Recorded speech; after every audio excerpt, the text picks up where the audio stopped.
At last আমরা চলে এসেছি। আর এখানে তো আমার জামা আর ব্যাকগ্রাউন্ডের কালারটাও প্রায় সেমই হয়ে গেছে। কানেই বড় বড় ইয়াররিংস তো পরে নিয়েছি, এবার জানি না কতক্ষণ কি রাখতে পারবো। Hi guys, welcome back to my YouTube channel. তো কেমন আছো তোমরা সবাই? আশা করি তোমরা সবাই খুব ভালো আছো, আর আমিও খুবই ভালো আছি। তো তোমরা দেখতেই পাচ্ছ আমি এখানে রেডি হয়ে গেছি।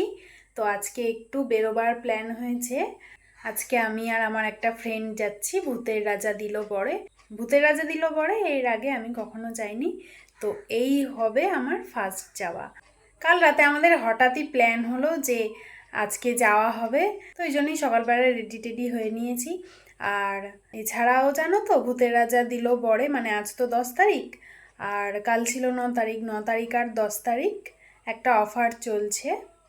অফার বলতে ওই ভূতের রাজা দিল বরে জন্মবার্ষিকী উপলক্ষে আর কি। দুদিন ধরেই আমি ভাবছিলাম যে যাব। আগে দুটো ফ্রেন্ডকে বলেছিলাম, ওদের একটু প্রবলেম আছে, আর আরেকজন যাকে বলেছিলাম ও কালকে মানে 9 তারিখ ঘুরে চলে এসছে। আর কাল যে ফ্রেন্ডটার সাথে রাতে কথা হয়েছে ওর সাথে আমার হঠাৎই প্ল্যান ঠিক হয়েছে। আর তোমরা তো আমার বড় ভ্লগে নিশ্চয়ই দেখেছো যে আমাদের এসি কেনা হয়েছে, আবার তার মধ্যে কালকে মানে 9 তারিখে রাতে আমাদের এসির ডেলিভারিটাও দিয়ে গেছে, আবার আজকে ইনস্টল করতে আসবে বলেছে।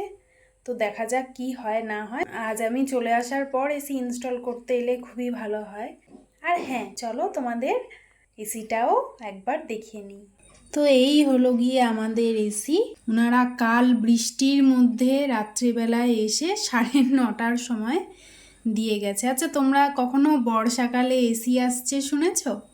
যদিও এখন বর্ষাকাল নয়, বর্ষা হলে তো আর কিছু করার নেই। যাই হোক, আমাদের সবই যেমন অন্যরকম হয় এটাও নাই হলো।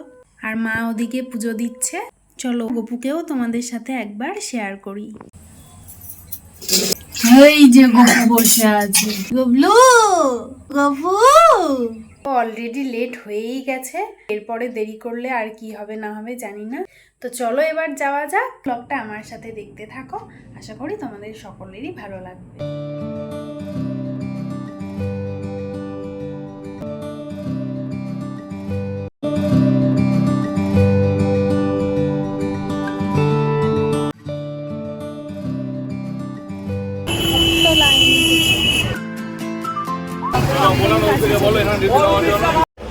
এট লাস্ট আমরা চলে এসেছি ভেতর।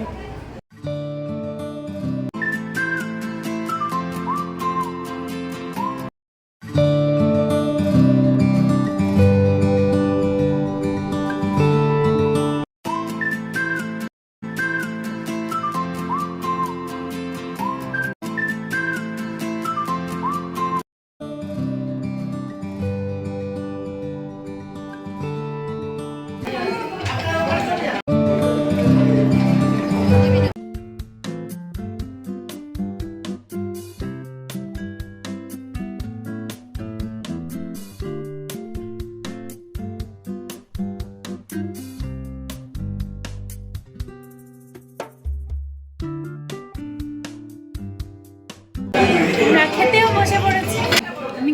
আমি ডাল ডাল ছিল, শাক ভাজা ছিল, তারপরে ডাল সেদ্ধ ছিল, 2 রকমের ডাল ছিল। একটা মুগের ডাল ছিল আর একটা মসুর ডাল সেদ্ধ ছিল। আর তার সাথে এঁচোড় চিংড়ি ছিল, আলু পটল চিংড়ি ছিল, ডিমের ডেভিল ছিল, পনির বাটার ফ্রাই ছিল, আর ওই যে দেখতে পাচ্ছ পাবদা মাছ আর মাটন ছিল। আর তার সাথে চাটনি, পাঁপড়, রসগোল্লা, পায়েস ওগুলোও ছিল, যেগুলোর ক্লিপ আমার নেওয়া হয়নি আর কি। রসগোল্লার সাইজগুলোও কিন্তু বেশ বড় বড়ই ছিল।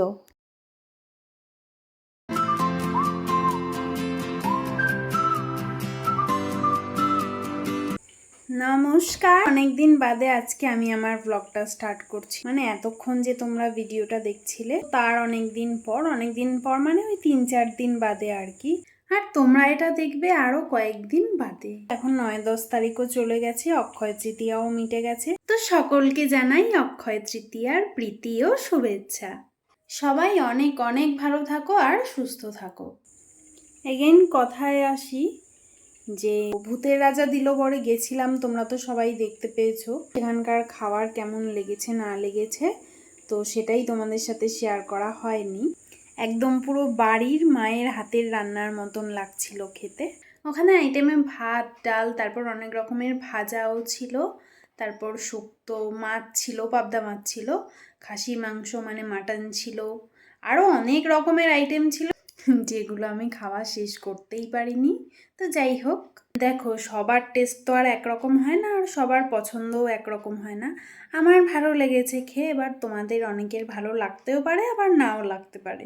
আর তোমাদের তো প্রথমেই বললাম যে আমি সব কটা আইটেম টেস্ট করিনি, মানে যেগুলো ছিল আর কি, যে সবগুলো খেয়েছিলাম সেগুলোই আমার ভালো লেগেছে, তো আমি ওটাই বললাম। তো আমি খাওয়ার মধ্যে ওই পনির বাটার ফ্রাই, ওটা তো ফার্স্টেই তোমাদের বললাম, আর ভাত, ডাল আর মাটনটা খেয়েছিলাম। তো এগুলোই আমার বেশ ভালোই লেগেছিল। আর তোমরা যদি কখনো যাও ওখানকার মাটনটা অবশ্যই ট্রাই করো। তো এবার আসি ওখানে যেতে আমার কত টাকা লেগেছে, মানে কত খরচ। যেহেতু আমরা গেছিলাম ভূতের রাজা দিল বরের জন্মবার্ষিকী উপলক্ষে, তো সেই জন্য আমাদের প্রত্যেকের মানে পার হেড আর কি 190 টাকা করে খরচ হয়েছে। মানে আমার 190, আমার সাথে যে ফ্রেন্ডটা গেছিলো ওর 190। দাঁড়াও 190-এর সাথে আরও 10 টাকা করে জিএসটির জন্য এক্সট্রা নিয়েছিল, তো টোটাল 400 টাকা খরচ হয়েছিল। পার্সোনালি আমার মনে হয় এই প্রাইসটা তো দুজনের পক্ষে প্রায় ঠিকই রয়েছে। তো ওখানে যদি তোমরা যেতে চাও তাহলে গুগলে সার্চ করে নিতে পারো, ওখানে ওনাদের ফোন নাম্বার দেওয়াই আছে, আর ফোন রিসিভ করবার জন্য ওনারা রেডিই থাকেন। আমি তোমাদেরকে যে খরচের কথাটা বললাম ওটা কিন্তু ওনারা শুধুমাত্র জন্মবার্ষিকী উপলক্ষেই রেখেছিলেন।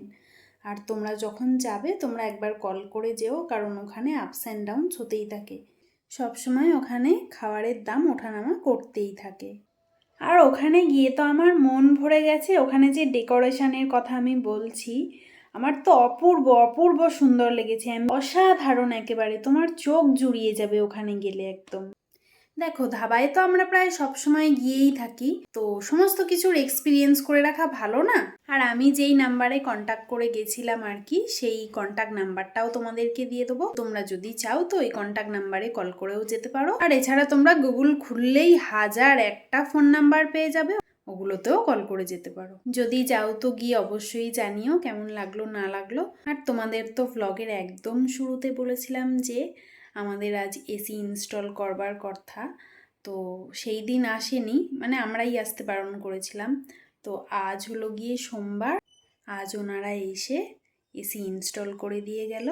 আর এর আগেও একবার এসেছিল জানো তো, এসে ওনারা ফিরে গেছিলেন, কারণ আমাদের ওই দিন জল ছাদ হয়েছিল, তো ছাদ না শুকোলোতে ওনারা উঠে কাজও করতে পারবেন না, ওই জন্যই ওনারা ফিরে গেছিলেন। আমি কিন্তু ঠাকুর ঘর থেকে গপুকেও নামিয়ে এনেছিলাম, কারণ আমি গপুকে বলেছিলাম এসিটা যেই দিন আসবে ওকেই সবার প্রথম হাওয়াটা খাওয়াবো।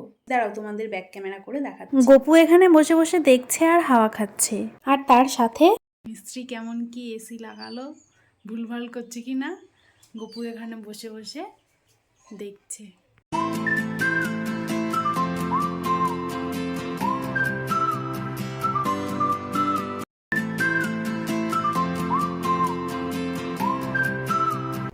তো ফাইনালি আজকে আমাদের এসিটা ইনস্টল করা হলো। তো চলো আজকের ব্লগটা আমি এখানেই এন্ড করছি। তো আজকের মতন তোমাদের সকলকে টাটা।